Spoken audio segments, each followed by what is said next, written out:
Oke teman-teman, berjumpa kembali dengan MDS Solder. Kali ini kita akan membahas mengenai power amplifier kelas D atau kelas digital. Jadi power ini berbeda dengan power kelas AB. Apa saja yang membedakan power kelas D dengan kelas AB? Mari kita bahas di kesempatan kali ini. Dan kebetulan ini ada sebuah servisan. Ini menggunakan driver kelas D full bridge, jadi BTL kelas D. Kelas D sendiri untuk hasil suaranya atau hasil dari tenaganya cukup besar, dan nilai wattnya juga mampu mencapai watt tinggi tergantung dari seri driver kelas D tersebut. Mari kita lihat untuk drivernya seperti apa. Dari segi fisik berbeda sekali dengan kelas AB. Apa saja yang membedakan? Yaitu ada dua buah core. Karena ini full bridge, ini untuk core-nya ada dua. Ini ada core-nya. Dan untuk finalnya ini tidak menggunakan semacam Toshiba maupun Sanken. Akan tetapi untuk kelas D ini menggunakan MOSFET. Jadi ini kebetulan untuk MOSFET-nya tipe IRF P260N. Jadi untuk tegangannya pun juga berbeda dengan kita menggunakan kelas AB. Dan untuk kelas D ini tegangannya butuh tegangan tinggi. Untuk voltase dari power supply perlu power supply dengan voltase yang tinggi dan juga ampere yang tinggi supaya mencapai batas maksimal dari driver kelas D ini. Dan untuk suaranya juga tidak diragukan, karena untuk driver kelas D ini mampu untuk subwoofer bisa, untuk middle juga bisa, jadi multifungsi untuk driver kelas D ini. Dan untuk driver kelas D ini tidak menggunakan MOSFET yang banyak, jadi cukup 4 ataupun 2 juga bisa, atau 8. Itu tergantung tipe dari kelas D ini. Berbeda halnya dengan kelas AB yang perlu menggunakan transistor final banyak. Itu ditentukan dengan besarnya power supply. Semakin besar power supply-nya, semakin banyak pula untuk transistor final yang digunakan. Itu untuk kelas AB. Tapi untuk kelas D ini tergantung dari seri kelas D tersebut. Untuk efisiensi kerja dari driver kelas D ini cukup baik. Jadi untuk hasilnya itu lebih unggul kelas D dibandingkan dengan kelas AB. Tetapi jika kelas AB dimodifikasi sedemikian rupa, hampir bisa mengimbangi untuk kelas D ini. Jadi semuanya tergantung dari perakitan dan juga sistem dari masing-masing tukang rakitnya. Umumnya untuk power supply kelas D ini menggunakan SMPS. Jadi hampir semua rakitan kelas D itu pasangannya adalah SMPS. Kenapa kok pasangannya SMPS? Karena SMPS ini di samping ringan, untuk bodinya pun tidak perlu menggunakan ruangan yang besar. Jadi cukup segini saja sudah bisa menghandle dua driver sekaligus. Dan untuk SMPS-nya ini kalau tidak salah menggunakan yang 3 kVA. Jadi untuk SMPS-nya ini menggunakan 3 kVA kalau tidak salah. Dan untuk voltasenya nanti kita lihat menggunakan AVO. Jadi untuk suara dari kelas D ini sudah tidak diragukan lagi. Di samping itu, perbandingan lain antara kelas D dengan kelas AB.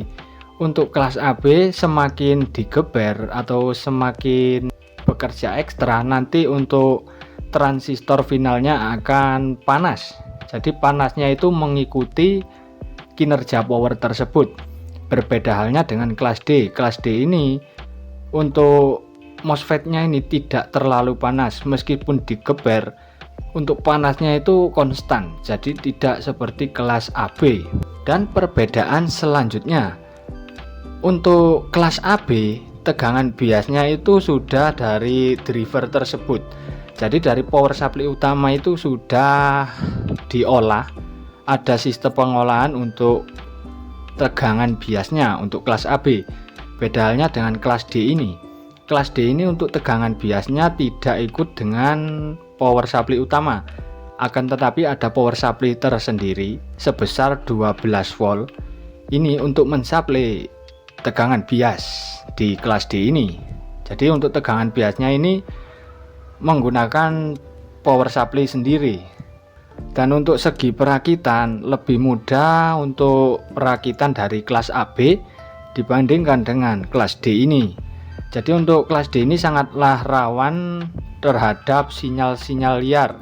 Semisal untuk perkabelan ini kita tidak menatanya dengan rapi dan tidak kita pilah-pilah, nanti akan ada suara noise, bisa dengung, bisa ngosos. Jadi lebih rumit untuk perakitan dari kelas D, akan tetapi suaranya juga maksimal, jadi suaranya itu besar untuk kelas D ini.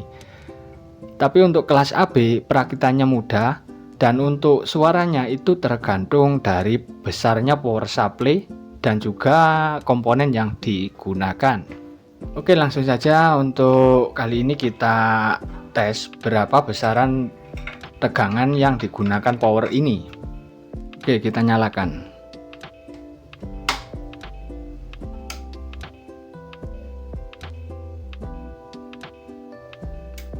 Oke, sudah menyala. Kita tes untuk tegangannya.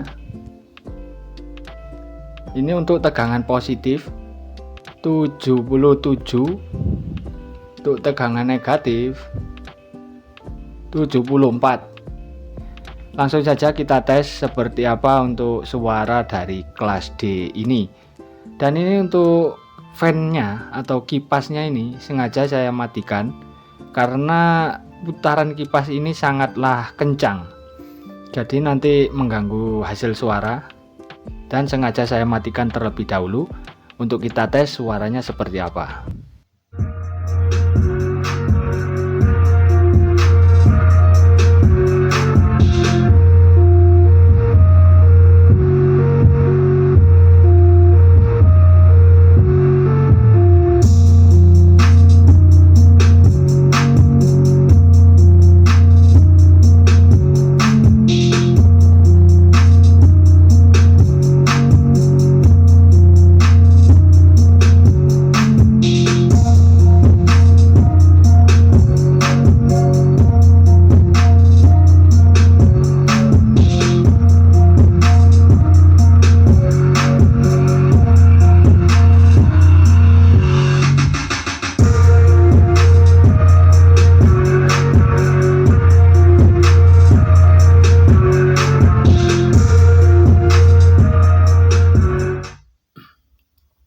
Jadi untuk suara dari kelas D bisa kita bilang besar, dan suara yang dihasilkan dari driver kelas D ini cenderung clarity. Jadi semisal dipergunakan untuk middle, itu untuk hasil suaranya clarity, enak didengar. Dan ada lagi pembeda dari kelas D dengan kelas AB. Jadi untuk kelas D ini sudah dilengkapi dengan input balan pada driver tersebut. Jadi ini sudah ada komponen input balannya pada driver kelas D ini. Beda halnya dengan kelas AB yang perlu menambahkan kit input balan. Jadi menambahkan kit input balan pada power kelas AB. Jadi enaknya kelas D itu di sini. Sudah jadi satu untuk input balannya, tidak perlu menambahkan input balan lagi. Mungkin itu karena saya juga kurang memahami sistem dari kelas D ini, karena saya sering sekali mengerjakan power kelas AB. Jadi untuk kelas D ini saya masih kurang memahami untuk cara kerja dari kelas D ini. Mungkin itu untuk video kali ini mengenai power kelas D. Jadi semoga bermanfaat dan semoga menjadi inspirasi teman-teman semua. Jangan lupa jika video ini dirasa bermanfaat dan menarik, bisa langsung klik share dan like-nya. Jangan lupa. Bagi yang sudah paham mengenai driver kelas D, bisa ditulis ke kolom komentar apa pendapatnya mengenai driver kelas D ini. Ditunggu video selanjutnya, jangan lupa di subscribe dan nyalakan loncengnya. Terima kasih, dilanjut.